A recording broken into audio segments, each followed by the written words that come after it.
ওমানের আল দাখিলিয়া প্রদেশে জাল মুদ্রা বিনিময়ের অভিযোগে 2 ব্যক্তিকে গ্রেফতার করেছে রয়্যাল ওমান পুলিশ। প্রদেশটির একটি স্থানীয় ব্যাংকে জাল ওমানি মুদ্রা দিয়ে আসল মুদ্রা নেওয়ার সময় তাদের হাতে নাতে ধরা হয়। এই ঘটনা দেশটির আর্থিক অপরাধ দমনে আইন প্রয়োগকারী সংস্থার সাফল্য হিসেবে দেখা হচ্ছে।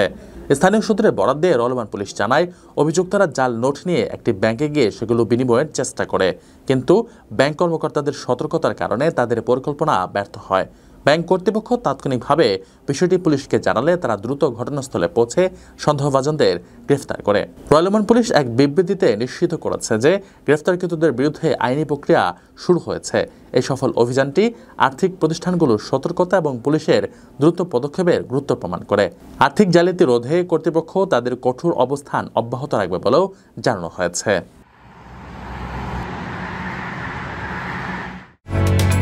ওমানের সেরা রেট দিচ্ছে বাংলাদেশি প্রতিষ্ঠান গালফ এক্সচেঞ্জ।